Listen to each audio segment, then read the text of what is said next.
Hello नमस्कार प्रिय विद्यार्थियों। आप सभी का स्वागत है अपने YouTube चैनल ए स्टडी क्लासेज में। मैं अरविंद एपावत। मैं आज आपको बताऊंगा कि आप किस प्रकार से लसब व मसब ज्ञात करेंगे। तो दोस्तों, तो सबसे पहले मैं बात करूंगा लसब के बारे में। तो लसब है, तो लसब को इंग्लिश में कहते हैं LCF। LCF कहते हैं। तो देखो, लसब की जो फुल फॉर्म रहती है, पूरा नाम रहता है, वो हिंदी में रहता है लघुत्तम समापत्ति। क्या रहता है? लघुत्तम समापत्ति नाम रहता है। अब देखो, लसब ज्ञात करने का जो तरीका रहेगा वह आपका, देखो, यदि दो संख्या तो हम सीधे ज्ञात कर लेते हैं। यदि दो से ज्यादा संख्या है तो उसका जो ज्ञात करने का तरीका वह सिर्फ एक ही है, अभाज्य गुणनखंड। इसके लिए आपको अभाज्य गुणनखंड करने आने चाहिए। अभी तक आपको अभाज्य गुणनखंड नहीं आते हैं तो मैं नेक्स्ट वीडियो के अंदर आपको अभाज्य गुणनखंड किस प्रकार से करेंगे वो मैं आपको बताऊंगा। तो देखो, सबसे पहले मैं यहाँ पर एक संख्या ले लेता हूँ उदाहरण के तौर पर 9 व 4। अब देखो, अभाज्य गुणनखंड है, लसब के अंदर दोनों संख्याओं का साथ में किया जाता है। जैसे यहाँ पे देखो 9 और 4 दोनों का साथ में करेंगे। तो देखो, यहाँ पर सबसे पहले सबसे छोटी संख्या 2 होती है, उसका हमें भाग देना होता है। देखो, 2 का भाग जाता है तो देना है। 2 का भाग इसमें जाता है 4 के अंदर, 9 के अंदर नहीं जाएगा, 9 का 9 रह जाएगा, 4 के अंदर जाएगा, 2 बार चला गया। फिर देखो, 2 का भाग जा रहा है, 2 का देंगे, 9 में नहीं जाएगा, 2 में चला गया एक बार। फिर 9 के अंदर देखो किसका भाग जा रहा है? 3 का भाग जाता है, 3 का भाग देंगे, कितनी बार जाएगा? 3 बार जाएगा, और 1 का 1। फिर 3 है और इस 3 में भी हम किसका भाग देंगे? 3 का। कितनी बार जाएगा? एक बार चला जाएगा। अब देखो, यहाँ पर जो ये संख्या ही है गुणनखंड के अंदर, इनका आपस में क्या कर देना है? हमें गुणा करना है। तो देखो, 2 गुणा 2 गुणा 3 गुणा 3 संख्या आई है। अब देखो, इनको आपस में हम क्या कर लेते हैं? गुणा। किस प्रकार से? देखो, 2 को 2 से गुणा कर लिया 4, 4 को 3 से गुणा कर लिया 12, और 12 को 3 से गुणा कर लिया 37। तो 9 व 4 का जो लसब है, LCF है, वो क्या आ जाएगा? 37 आ जाएगा। तो है ना, 37 ऐसी सबसे छोटी संख्या है जिसके अंदर 9 का भी भाग जाता है और 4 का भी भाग जाता है। अब देखो, मैं यदि आपको बिनों की जोड़ या बाकी कर रहे हो तो उसके अंदर आपको लसब लेने की बहुत ही जरूरत रहेगी। तो देखो, यदि कोई दो संख्या जिस प्रकार से 7 व 8 है, तो इन दोनों, ये दोनों के दोनों हर के अंदर है, तो इन दोनों का हमें क्या ज्ञात करना है? लसब। तो नॉर्मल है, एक संख्या अभाज्य और एक संख्या भाज्य है, तो सीधे आपस में इन दोनों को क्या करते हो? गुणा। 8 का पारा 7 बार बोल दो, कितने हो जाते हैं? 56। तो 8 व 7 का जो लघुत्तम समावर्ती लसब है वो क्या आ जाएगा? 56 आ जाएगा। यदि कोई संख्या इस प्रकार से आ जाए, जैसे कि एक 4 है और एक 12 है, 4 व 12, तो 4 व 12 का आप लसब किस प्रकार से लोगे? तो देखो, नॉर्मल बात है, 4 का भाग 12 में जाता है, हमें पता है, तो इसका सीधा लसब लेने की कोई जरूरत नहीं रहेगी अभाज्य गुणनखंड की। तो इसके लसब आ जाएंगे 12, क्योंकि 12 का भाग 12 में भी जाता है और 4 का भी 12 के अंदर भाग जाता है। एक और उदाहरण लेकर मैं आपको बता देता हूँ लसब। अगला उदाहरण है, एक है 18, एक है 4 और एक है 5। अब देखो, आप इसके अंदर किस प्रकार से हल करोगे? तो सबसे पहले वही विधि रहेगी अभाज्य गुणनखंड करने की। ये थोड़ी संख्या बड़ी है, ध्यान से रहे। देखो, 18, 4 व 5।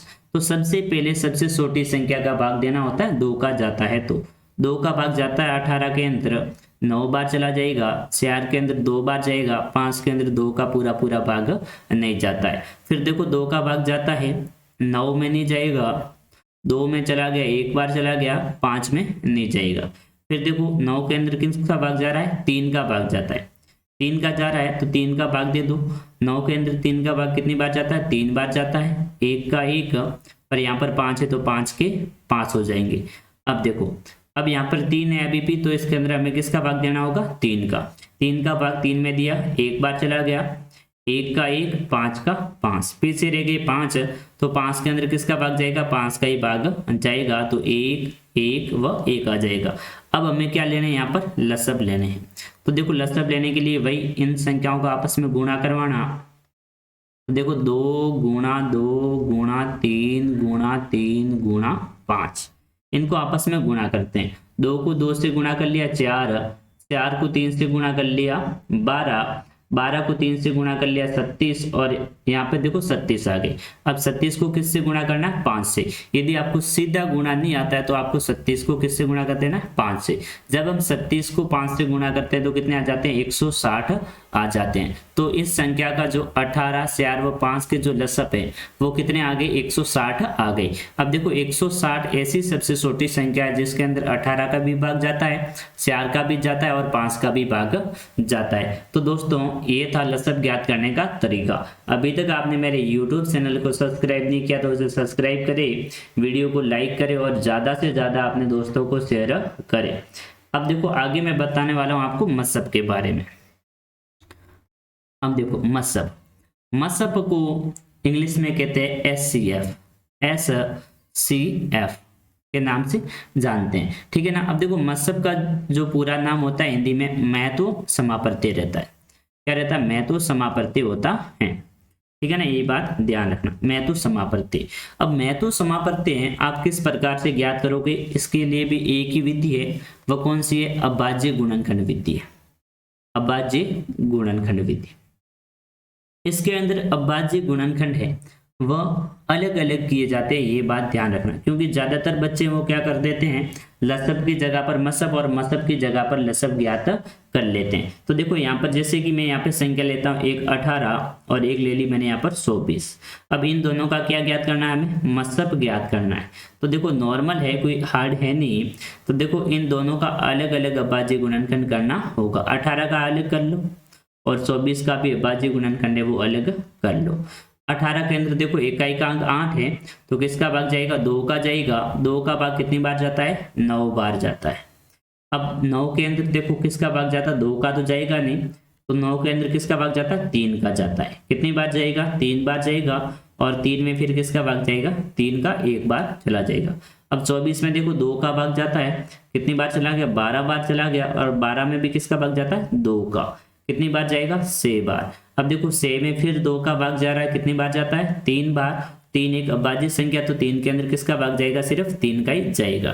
फिर देखो यहाँ पर संख्या 2 ले लेनी है, 18 और 24। अब देखो इनके जो गुणनखंड, जो इनके टुकड़े आए वो क्या है? 18 के आए हैं 2 गुणा 3 गुणा 3, और 24 के आए हैं 2 गुणा 2 गुणा 3। ये इनके टुकड़े आए हैं। अब देखो नॉर्मल इनके अंदर देखो सबसे पहले आपको ध्यान रखना है, बात ध्यान रखने वाली एक है मसब के अंदर कॉमन संख्या। तो देखो यहाँ पर तो एक बार ये 2 कॉमन आए हैं और एक बार यहाँ पर ये 3 कॉमन आया है। तो यहाँ पर आपको क्या कर देना है? यहाँ से एक 2 ले लेना है, 2 गुणा, और एक यहाँ से आपको 3 ले लेना है। इन दोनों को आपस में क्या करवा देना है? गुणा। 2 और 3 को गुणा करते तो क्या हो जाते हैं? 6। तो है ना 6, ये हो गई, ठीक है ना। इस प्रकार से आप इसे ज्ञात करोगे। तो है ना से है वह एक ऐसी बड़ी संख्या है जिसका भाग 18 में भी जाता है और 24 में भी भाग जाता है। अब से कोई ऐसी बड़ी संख्या नहीं है जिसका भाग 24 में भी जाए और 18 में भी जाए। तो इस प्रकार से ये ज्ञात करते हैं मसब। एक और उदाहरण लेकर मैं आपको बता देता हूं। जैसे कि एक संख्या 100 है, एक है 160 है और एक है 80। इनका हमें क्या ज्ञात करना है? मसब ज्ञात कीजिए। इस प्रकार से आपके पास क्वेश्चन आ जाएगा, मसब ज्ञात कीजिए। अब अभाज्य गुणनखंड विधि से ज्ञात करना होता है तो सबसे पहले इन तीनों का अलग अलग आपको अभाज्य गुणनखंड करना होगा। 100 का अलग करना होगा, 160 का अलग करना होगा और 80 का भी अलग करना होगा। तो देखो सबसे पहले 100 का, जब इकाई का अंक 0, 2, 4 से 8 हो तो आपको सीधे 2 का भाग दे देना है। 2 का भाग दिया, कितनी बार चला गया? 50 बार। अब 50 में 2 का भाग देंगे, कितनी बार चला गया? 25 बार। और 25 में किसका भाग जाता? 2 का नहीं जाता, नहीं 3 का जाता, तो किसका भाग जाता है? 5 का। कितनी बार चला जाता है? 5 बार चला जाता है। और 5 में किसका भाग जाता है? 5 का जाता है। कितनी बार चला जाता है? 1 बार चला जाता है। ये हो गया 100 का। अब यहाँ पर 160 में किसका भाग जाता है? 2 का भाग जाता है। अब 2 का भाग 160 में कितनी बार चला जाता है? 80 बार जाता है। कितनी बार जाता है? 80 बार।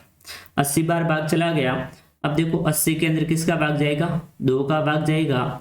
2 का भाग कितनी बार जाएगा? 80 के अंदर 40 बार चला जाएगा। 40 बार। अब देखो 40 के अंदर भी 2 का भाग जाएगा, कितनी बार चला जाएगा, 20 बार चला जाएगा, और 20 में किसका भाग जाएगा, 2 का। अब 2 का भाग चला गया, और 2 का भाग 20 के अंदर कितनी बार जाएगा, 10 बार। अब 10 में देखो इकाई का अंक फिर 0, 2 का भाग जाएगा, 2 का भाग कितनी बार चला जाएगा, 5 बार, और 5 में किसका भाग जाएगा, सिर्फ 5 का ही भाग जाएगा, तो यहाँ पर आ जाएगा 1। ये हो गया। अब एक संख्या 80, तो देखो यहाँ से ये 80 की जो संख्या वो स्टार्ट हो रही है, तो 80 के अंदर 2 का भाग जाएगा, कितनी बार चला जाएगा, 40 बार। 40 में भी 2 का जाएगा, 20 बार जाएगा, और 20 में भी 2 का भाग जाएगा, 10 बार, और 10 में भी 2 का भाग जाएगा, 5 बार जाएगा, और 5 के अंदर किसका भाग जाएगा, 5 का चला जाएगा, 1 बार चला जाएगा। अब ये हो गई अभाज्य गुणनखंड। अब देखो यहाँ पर 100, तो इसके अंदर आइए जो संख्या 2 गुणा 2 गुणा 5 गुणा 5 आइए 100 के अंदर, और 160 के अंदर जो संख्या आई है वह आई है 2 गुणा 2 गुणा 2 गुणा 2 गुणा 2 गुणा 5 आई है, और जो 80 के अंदर जो संख्या आई है वह आई है 2 गुणा 2 गुणा 2 गुणा 2 गुणा 5 आई है। इस प्रकार से अब इसका हमें क्या ज्ञात करना है, मस्सब। तो देखो इन दोनों के अंदर जो कॉमन संख्या है, तो यहाँ पर देखो एक तो ये 2 कॉमन है, और एक और इसके अंदर 2 कॉमन है, और अब इसके अंदर एक वो कॉमन संख्या वो क्या है, सिर्फ 5 कॉमन है। तो यहाँ पर देखो संख्या ले लेते हैं, एक यहाँ से 2 ले लेते हैं, 2 गुणा और एक यहाँ से 5 ले लेते हैं, आपस में गुणा करते हैं, 2 और 2 को 4, और 4 को 5 से गुणा करवा देते तो कितने हो जाते हैं, 20।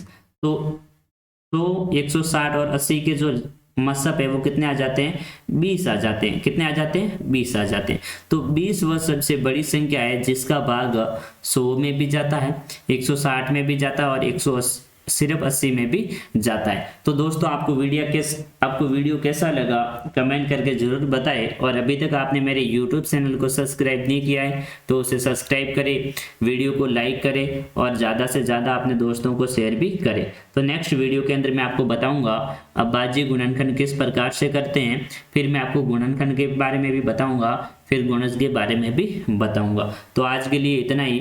जय हिंद दोस्तों, जय भारत।